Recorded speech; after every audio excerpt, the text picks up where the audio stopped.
is Damlola Ogunshaki, and this morning we'll start with Vanguard on the front pages of the dailies. And of course, the major headline says Miracle of Rabat. How we overcame Morocco by Super Falcons. That story can be seen on pages 10 and 11. And page 12. $21 billion loan. ADC demands full audit of last 10 years loan. Presidency, National Assembly, APC mob. And page 14, State of the Nation. With current system, a saint will loot Nigeria. That's coming from Iron. Lastly, on Vanguard newspaper, page 25, 2025 budget funding under pressure as oil output underperforms in first half of 2025. And the major headline on the Punch newspaper, Tasmania says 4 war bills as Dangote presses Tinubu to ban imports. Ipman, Petron push back.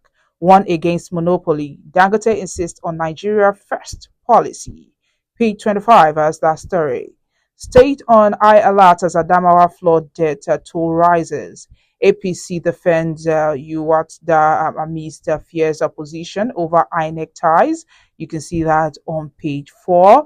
I will move straight to the Guardian newspaper. The major headline says refineries, Ajaokuta still fail revival effort despite 6.5 trillion naira spent in 10 years. You can see that on page 26. And editorial page 12, will Nigeria harness or squander its youth dividend? International Day, Nigeria's hepatitis war falters amid low testing, high treatment costs, and ignorance. Nigerian Medical Association suspends planned strike, gives federal government fresh 21-day ultimatum. Page 3 has a story. News page 7, Falana condemns renaming of Lagos streets. Seek permission to appoint aides as supervisors. Sawolu tells new local government chairman. You can see that on news page 7. And lastly, on the Guardian newspaper, 2023 poll, court dismisses INEC's prayer against prosecuting electoral offenders. You can see that on news page 3 of the Guardian newspaper. And lastly, let's move to the Nation. The major headline says Sawolu bars a new council chairman from appointee SLGs. News page 6 has a story. Tinubu's policies reviving private sector, says Dangote. Lastly, on the Nation newspaper, Nigerians proud of you. President tells Falcons and video chat. You can see that story on page 16 of the Nation newspaper. And that's all we have on the front pages of the dailies. Join us after the break for a brief analysis of some of the stories with our guests.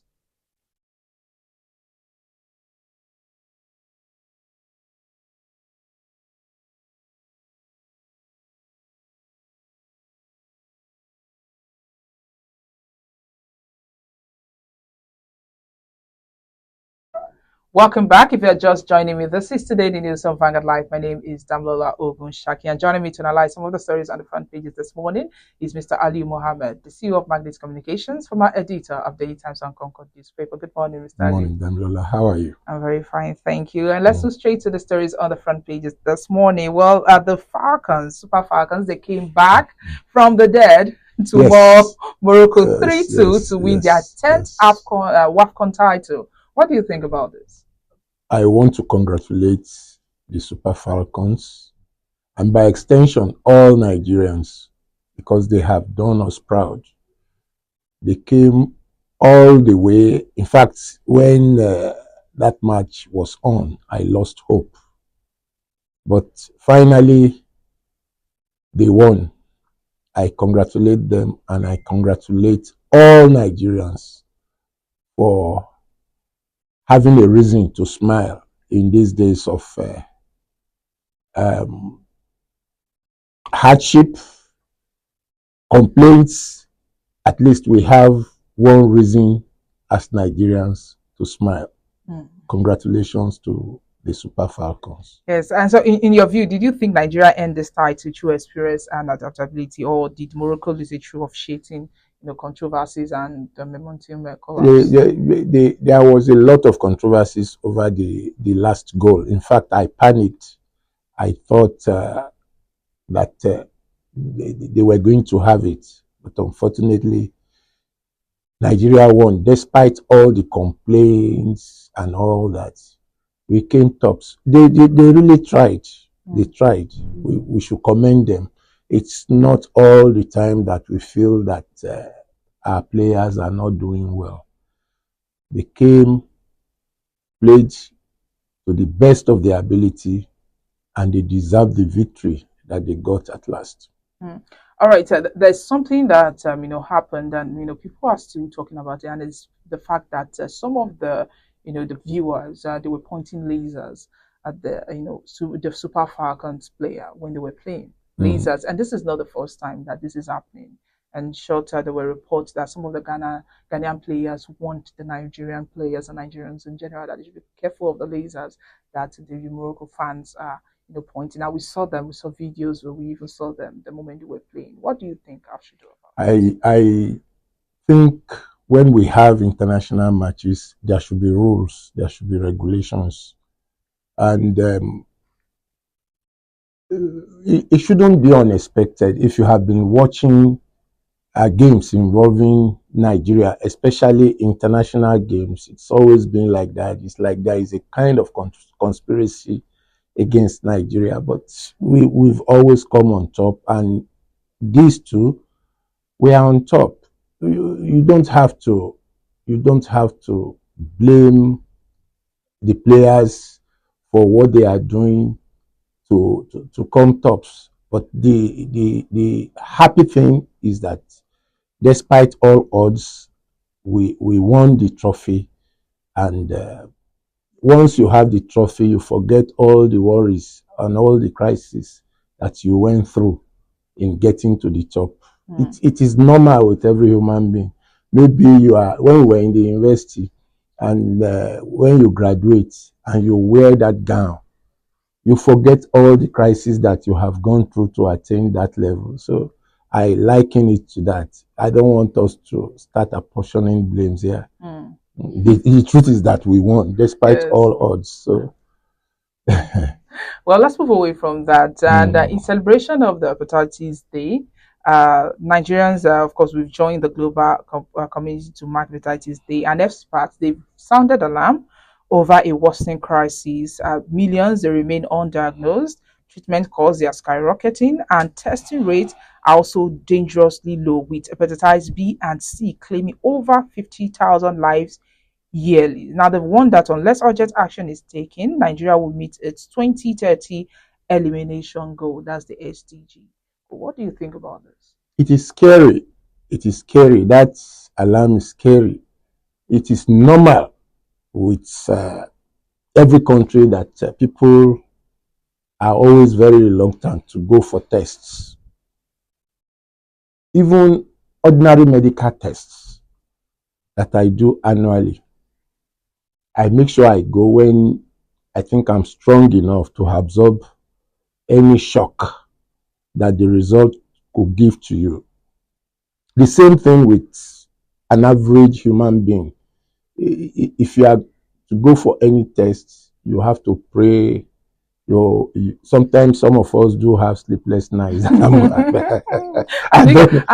had a friend who wanted to go for HIV test, and he had sleepless nights. I do my general checkup every year, and each time I'm going for that check, I always make sure that I am strong enough to absorb any shock that will come out of it. But most of the time, I have been on top, So it's normal with every human being that it relates to this.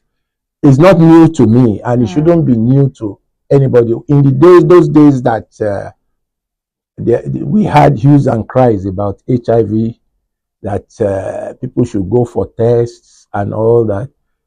Some of us went to do that test, and once they take your blood, you start doing the sign of the cross, as if that sign of the cross it will change the result. But that is the result of fear in going for either treatment or medical tests. It's normal with everybody. No one goes to the lab and want to hear negative stories. So hepatitis B, if it is not well managed, it can kill. So whoever is diagnosed to have it will have to really have an extensive medical attention. And that is why people are afraid when it comes to going for tests for hepatitis B. You have to spend a lot of money to come out of it. So I won't blame those who are afraid. It is normal. But then the truth of the matter is that we must always be courageous enough to check our status health-wise. It helps in having a timely warning about any problems that may be in the body system.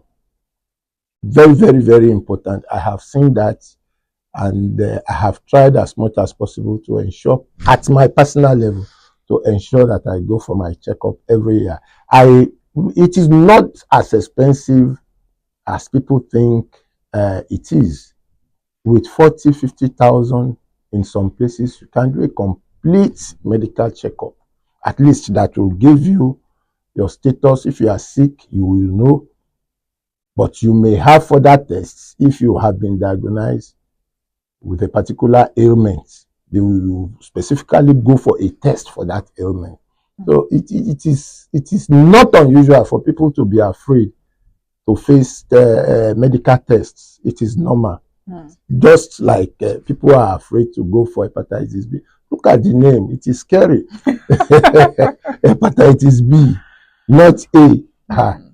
Well, testing costs in Nigeria, according to reports, cost from 1,000 naira to 3,000 naira for screening, and 25,000 naira to 35,000 naira for viral load confirmation, and they are often out of reach. So, how do you think this cost is impacting diagnosis rate and also delayed seeking treatment? See, it is more dangerous for us as human beings not to go for medical checkup until you have the problems. Like something like hepatitis B that can kill easily. You can only manage it when it is detected at its early stages. But when you allow it to get into your system and you now fall sick and go for a test, that means that test would lead to treatment.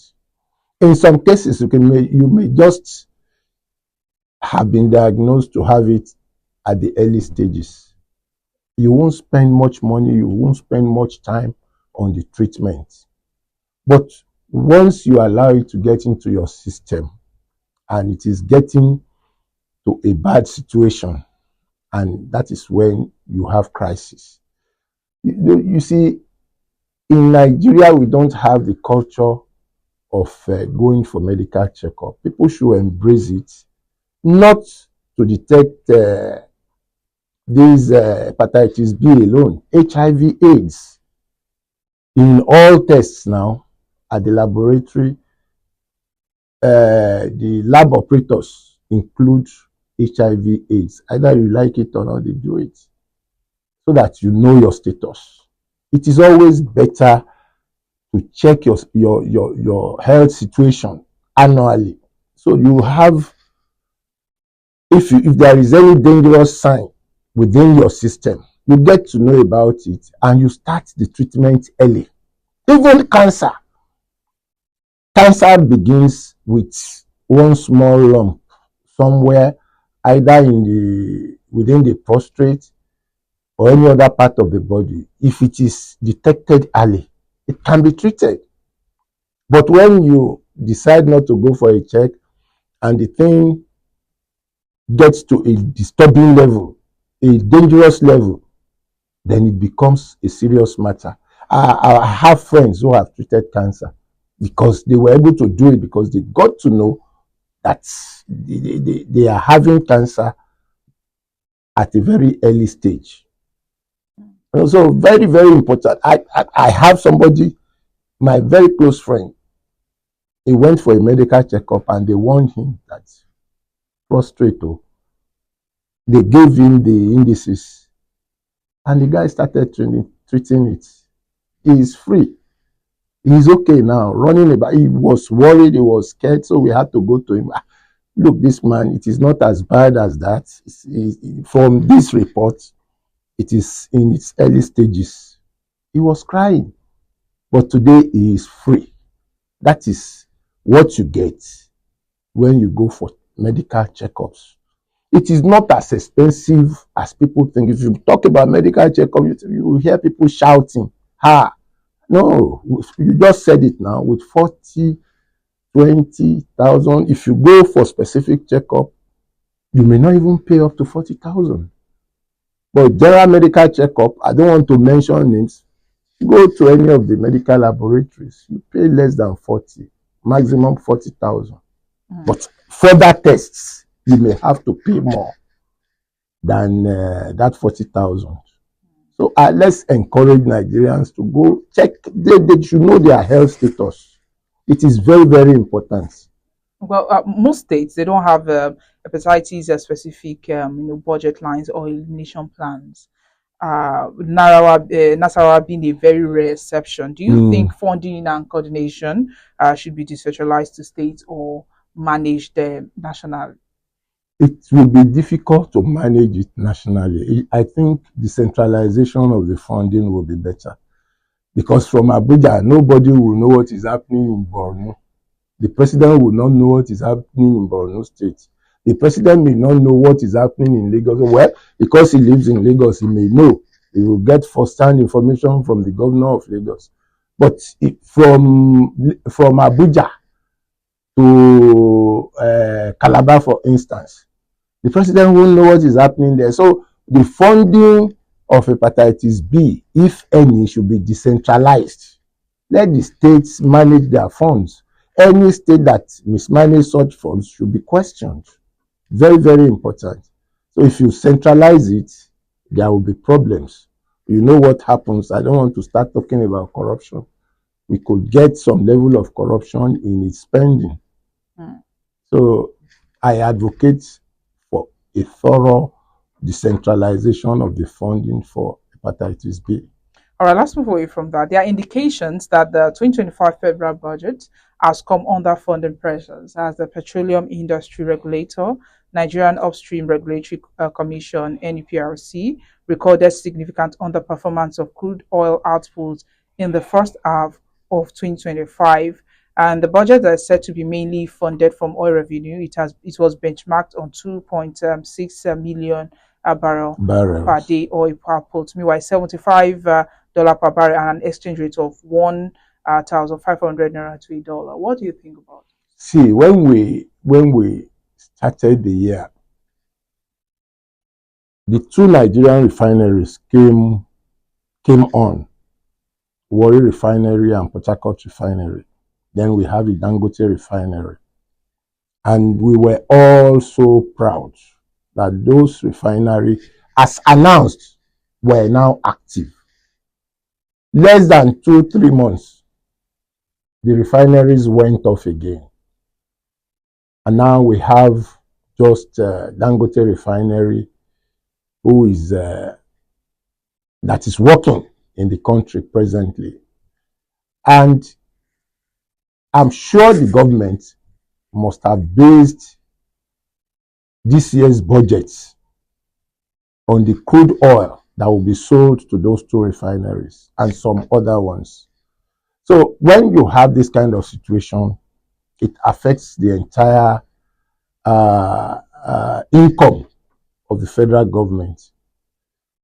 So I read that the oil industry is underperforming. Yes, it is normal, because when you expect money, you know the volume of dollars that will come up out of refined petroleum products exportation.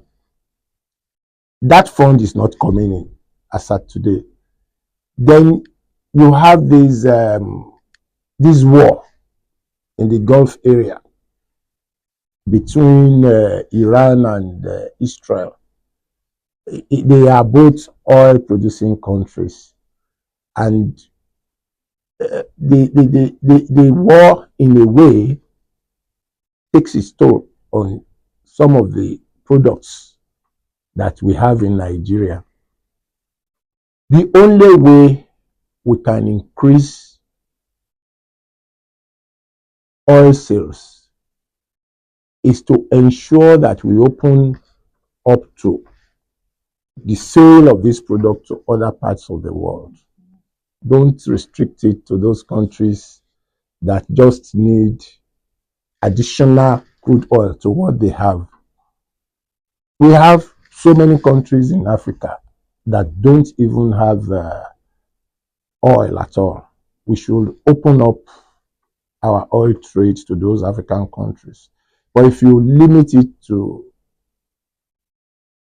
the big countries that can buy at any rate, we cannot but have this kind of situation that we have. Let's open up our oil sales within and beyond Africa.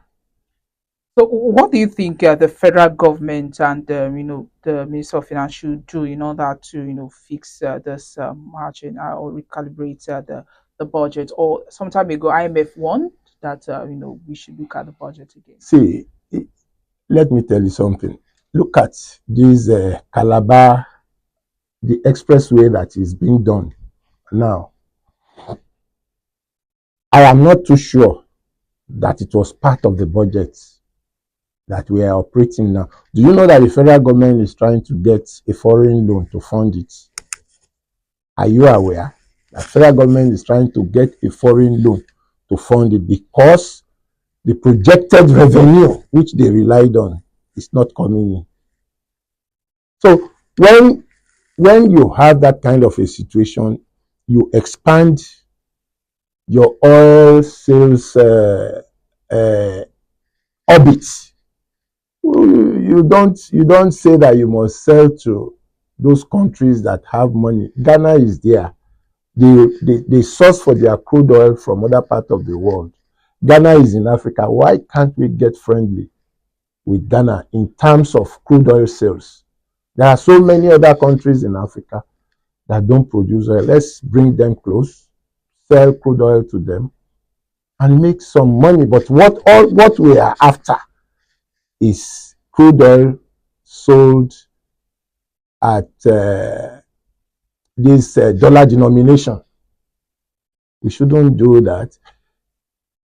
We are having a backlog of unsold crude because we are not expanding our frontiers. We are not expanding that market to the countries that don't operate their international sales in dollars.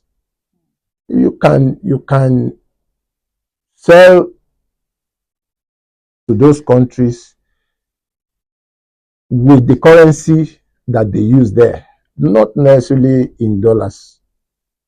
Use their own currency. Their own currency, then convert to dollar. All you need to do is that if the currency is lower than the dollar, increase it. And you won't have the kind of glut in sales that we are experiencing now. There was a time we couldn't even get crude oil, but now we have it. We can't. There is a law in the sales, so we should sit down and re-examine the entire situation and consider those countries that don't operate their country's economy with the dollar currency denomination. Well, lastly, tax reforms such as VAT and formalizing formal business, they are currently underway. So can boosting this non-oil revenue realistically compensate for the bill shortfall? Of course it can. VAT, don't forget that it used to be 5%. It has gone up to 7.5% today. It's a veritable source of income for any government in any part of the world. Nigeria, it is 7.5. In other part of the world, it is higher. It's a veritable source of income for the government. And I think the government is enjoying it because everything you buy now, you must pay VAT, 7.5%. All government transactions, you must pay 7.5%. So it's a source of huge money for the government. Mhm. All right, thank you, Mr. Liu, for joining us this morning. This is what we have to draw the curtain today. My name is Damlola Ogunshaki. Do also like and follow us on all our social media platforms showing on your screen. You can also visit our website, www.vanguardangel.com. Enjoy the rest of your Monday.